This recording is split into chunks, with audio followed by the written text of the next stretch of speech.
Alright, so the last of the international theories of trade that we're going to look at today is Porter's diamond of national competitive advantage. Obviously, this is Rihanna's favourite trade theory. And Porter is a guy who is quite well known for a long time now within the strategy area. Certainly, probably most well known, at least, for his work in relation to a firm's sources of sustainable competitive advantage. As an extension of that, he then went on to look at what he believed would give a nation or a country its own national competitive advantage. And he said that the national and international success of a nation is determined by the interaction of the following country and firm specific factors: firm strategy, structure and rivalry, and demand conditions, factor endowments, and related and supporting industries. He also said that two additional key factors, government policy and chance, played key roles in the interrelations between those four factors and how they impacted upon one another. We're going to go through each of these key factors today and highlight why Porter's diamond of national competitive advantage remains such a key theory within international trade today. Let's start with factor endowments. Now, the endowments we're talking about here have nothing to do with the eggplant emoji. We're talking about the factors of production like skilled labour, infrastructure that a country has at its disposal. And we can break these down even further into two broad categories: basic factors and advanced factors. Now, basic factors are those which are present in a country and are naturally occurring. So things like your natural resources, the climate, the location of that particular country, and the demographics of its population. What Porter asserted was that while basic factors are able to provide that initial competitive advantage, in order to maintain long-term success, they need to be supported by advanced factors, as he explained. Now, these advanced factors referred to the result of investments by people, companies, governments, and so on, which are more likely to lead to sustained competitive advantage. So we're talking here about things like communications, skilled labour, the amount of research and development that we find in a nation, its level of advancement in technology, and even level of education, which is why in places like Australia we see quite strong advanced factors, given that you guys are going to such great universities like Monash. What Porter claimed was that if a country, or even if a country has limited basic factors, it then becomes even more important to invest in advanced factors to ensure its national competitive advantage. And we do see a number of examples of countries which are quite limited in terms of their basic factors, but have been performing quite strongly through the advanced factors. So Japan, for example, is quite a small country on an international scale, and certainly doesn't have a whole heap of basic and natural resources at its disposal. But as we've talked about in previous videos, through investments in research and development, technology and so on, they've become able to be quite strong in certain industries like automotive manufacturing. The next factor that we're going to have a look at here is demand conditions. Now, it's important to note that the demand conditions that we're talking about here don't just refer to the number of potential consumers that we see within a particular nation's. We're also talking about things like the level of sophistication of those potential consumers. So it's not just how many of them there are, it's what they can afford, what preferences and tastes and demands they have in a particular industry in that country. What we've tended to find, and research supports this, is that the stronger the level of demand, and especially if it's more sophisticated, this tends to lead to the creation of capabilities within the firms, because they are forced to meet the demands and preferences of these sophisticated consumers and buyers. They need to create innovative capabilities to sort of achieve that. It also creates or is important in upgrading competitive advantage of these firms. What we tend to find is that when there's that underlying demand for sophisticated products, that they tend to be the nations which are most successful in ensuring that they have the sophisticated competitors and firms to create the products that the consumers want. Obviously, demand impacts quality and innovation in line with what we've been saying here. So if we look at a country like Japan, they are very strong in terms of their national competitive advantage in the camera industry. We see there an illustration of one of the first ever personal cameras manufactured by, I think it was Fuji.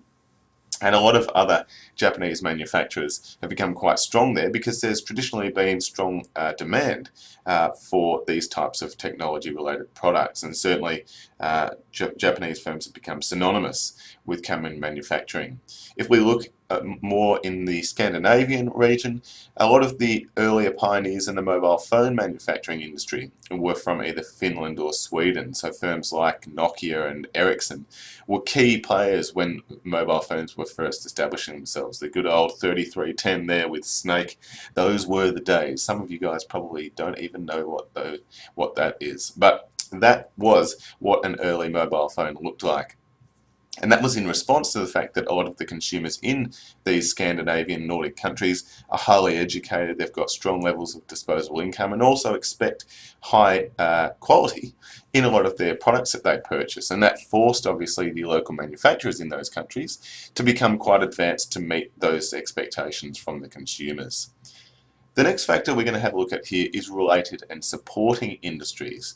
And this refers to the presence or absence of supplier industries and related industries that are internationally competitive. A good example here is Bangladesh's textile industry. So if we look today, not most, but certainly a lot of key players within that particular industry have operations in Bangladesh, and a part of why that is the case is because there are key suppliers within that particular industry in Bangladesh. So a lot of that is because the natural resources necessary to produce textiles and related products are located in Bangladesh, but because of that, and as a flow-on effect, a lot of the supply networks and firms in terms of those key natural resources have established themselves in Bangladesh and to set themselves up to supply the textile industry there. We also see that there are things like spillovers and contributions to other industries when you have these key related and supporting industries.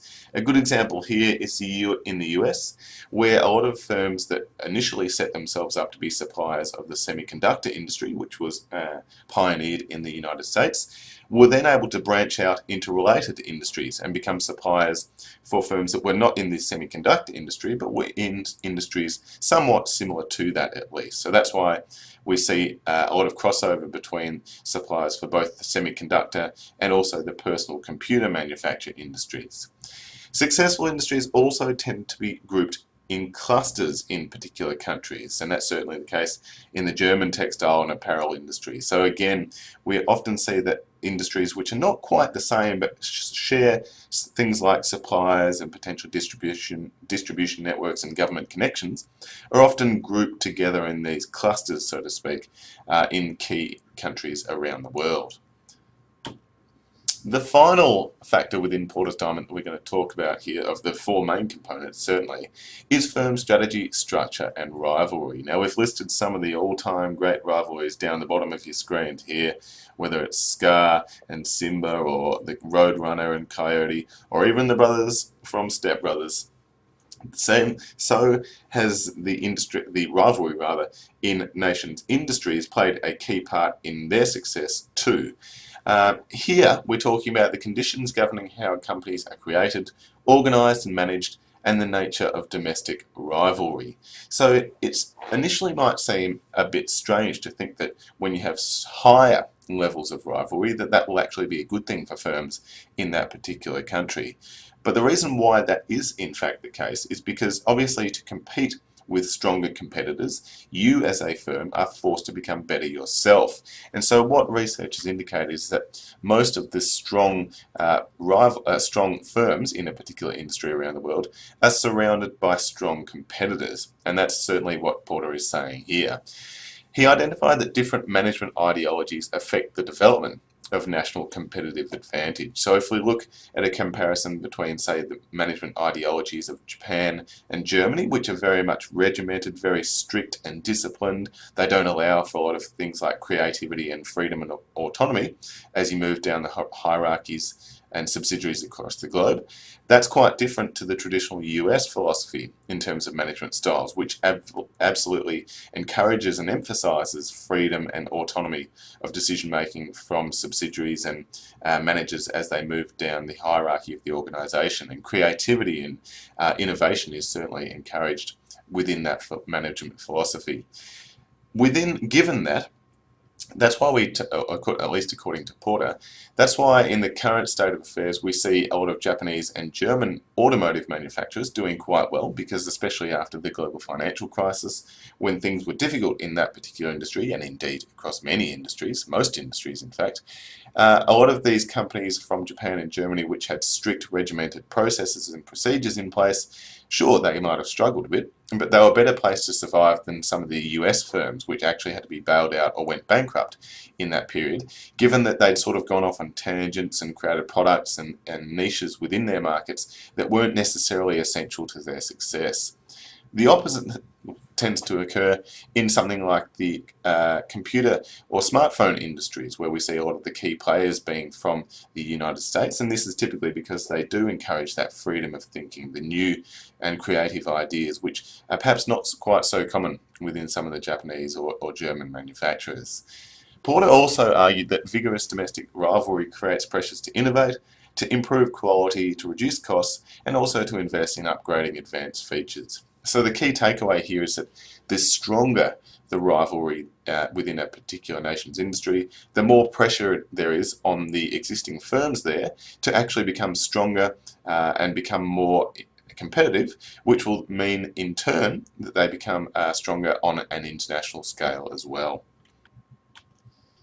So the final two factors that we're going to have a look at here are government policy and chance. And as we talked about previously, Porter identified that these two factors could have a significant influence on each of the four main factors within his model. So if we look first at government intervention, just as we have done across each of the previous theories of trade, Porter identified that it was able to influence pretty much all of those four factors. So if we look first, for example, it is able to affect the level of demand within a country through things like product standards, which may be applied, which will force the local producers to adhere to certain standards, obviously.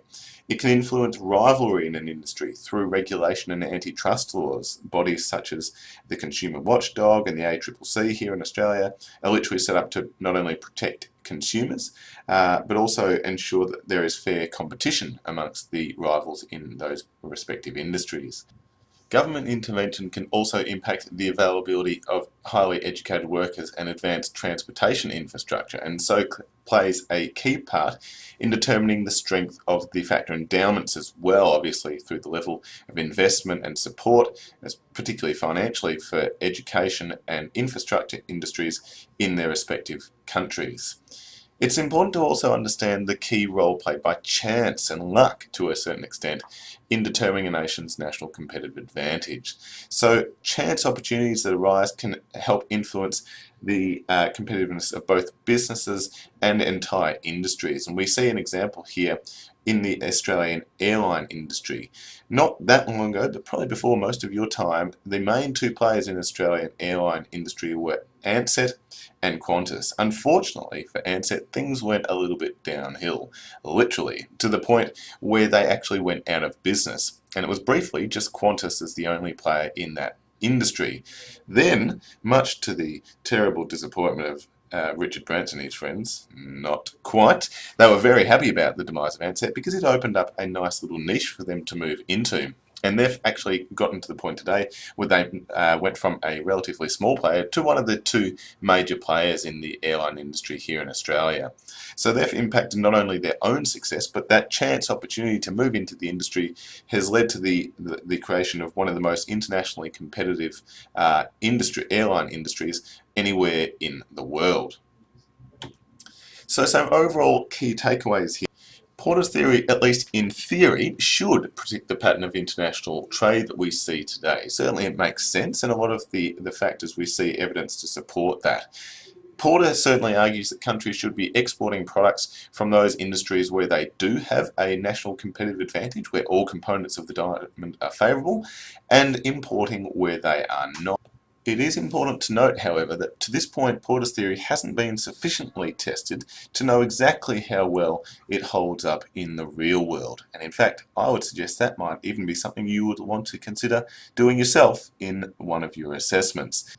Anyway, I think that's just about all we have for this week, so I will speak to you guys next week.